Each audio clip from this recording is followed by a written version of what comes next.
Hey guys, so I came across this book on personal branding, and I feel like this will help so many Christian creators in business or in ministry or just people that want to have an online presence. So that being said, let's just jump right in. Kubi, the author, talks about how she had this book deal and she needed to get this book out. However, around the same period, she had discovered that she was not going to be able to have any more kids at just 40 years old, when her and her husband actually wanted more children. And then in addition to that, her husband had been unfaithful, and so they were going through a divorce. So this book was written from a place of pain, letting you know, like, if this could not ruin her brand, if this story, this experience could not destroy her brand, then it means you can also build a personal brand that can outlast challenges and difficult seasons and times and so on and so forth. From reading the book, I could tell that she's Christian, but then in addition to that, she left some amazing tips that I felt would help any Christian trying to build their personal brand, their business, their ministry, and so on and so forth. So first of all, what is personal branding? Personal branding is an emotional connection to your target audience. So prior to just recently, when you hear the term branding, it was mostly used for product-based businesses. So, Coke has a brand and Nike has a brand and so on and so forth. However, lately, people have been building a personal brand to the point where they make themselves the product, such that whatever they then sell, people want to buy or people want to be associated with it. But a lot of people, including myself, did not realize that personal branding isn't making yourself a robot by picking the right colors and the right fonts and the right everything. Those things are the external things that you can do, but they are not what forms your personal brand. So personal branding is basically what you might, see some pastors have, in the sense that they come and they preach and they talk about God and the gospel and so on and so forth. However, if they were to write a book, you would buy the book, because in serving you, they've built a personal connection to you. However, some people have stronger personal brands than others, and it's simply because they have built an emotional connection with their audience. I used to think that personal branding was basically like, I just come and talk about one thing forever and ever and ever and ever. And that is not an effective way to build an emotional connection with people. People need to know you, they have to understand you. And that is kind of what preachers actually employ on the stage. So if you notice, some pastors will be preaching, and as they do that, they might give you a little story about their personal lives, tell you a little experience, and those little things that they drop here and there, they might not be wildly personal stories, but because it tells you a little bit about them, you then start to build that emotional connection with them that makes you sometimes not even want to come to church for just the message, but because you are connected to that pastor. So that's why if you notice, some people, when a particular pastor is not preaching in church on a particular day, they won't come to church. It is not because they don't value the message of the word of God, but because they have now built an emotional connection to this preacher. This preacher has now built a personal brand that far exceeds his or her message. Crazy, right? It is not necessarily just about the message you're passing. It's also, and even a little bit more importantly, about you. I mean, the message you're passing is important. Personal branding requires consistency, meaning people need to know you for something. But if they know you for that thing and they don't know you, there will be that disconnect, that emotional disconnect, which is why, in order not to appear robotic, in order to have like a loyal following, you need to be willing to put yourself out there in some way.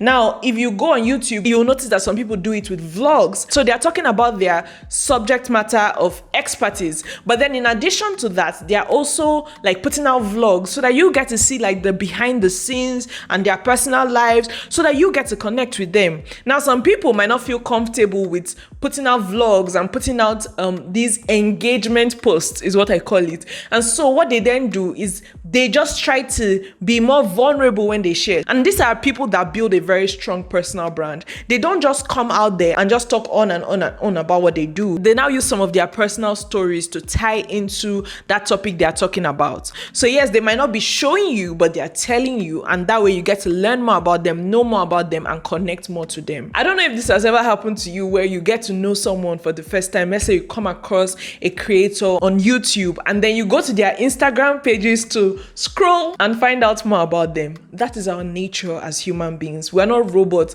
We seek emotional connections. We seek relatability. Maybe they are not even exactly relatable to us, but they're aspirational. Human beings thrive out of those emotional connections. So in this book, Kubi talks a lot about the physical things. Of course, the color, the text, the fonts, the logos, the pictures. Those things have their importance. But she also talks about the internal work you have to do. As the person creating the personal brand, you need to know yourself. You need to know exactly what you're delivering. And you need to have a strong sense of self and consistency and resilience. So much so that you do not give up on the process, because, brethren, this is not an overnight process. However, I personally believe from my research and from reading this book that it is more important to even build a personal brand first before selling a product or service, because people connect so much with you that you can literally sell rags and they will take it because they care about you. They want to support you. They have connected to you. Think about your brothers and your sisters and your family members. You can literally just come and just start selling the lowest quality mugs. I'm not saying that is what you should do. Always strive for quality, always serve with excellence. But I'm just saying, because of the connection, the emotional connection your friends and your loved ones have with you, that's why sometimes you would see that they will support you, even though you look back and you're like, why did you support me at that time when my quality was trash? Do you get it? It's because that emotional connection is there, and that's how we thrive as humans. She also talks about networking, and to be honest, I personally am still working on this. However, this can help you. She talks about how you can make networking natural, and that when you go out, meeting people and saying, hi, my name is so and so, that's the hardest part. Once you've gotten through that part, everything else will flow easily. But she explained how it baffles her how many of her clients would literally go to functions and then just come back and they don't have the contact of anyone. And crazily, there was a statistic in the book that about 60-something% or 70-something% of people get jobs through networking. I'm like, oh, crazy. I didn't expect that. I thought you have to apply. But then again, coming from Nigeria, that's the way it is in Nigeria. A lot of people get their jobs through my father's friend or my mother's friend or my uncle's sister's brother's auntie's daughter. And those connections are what ultimately leads them to getting opportunities. So networking is important. Whenever you go somewhere, take that extra pain to say hi and introduce yourself. Of course, she spoke about authenticity. There is no personal brand building if you're not going to be authentic. Apparently, people can spot inauthenticity, but extend grace to yourself when building your brand. In the beginning, you might just feel weird. People might say, is that really you? But let yourself get comfortable, and over time, you will grow into yourself.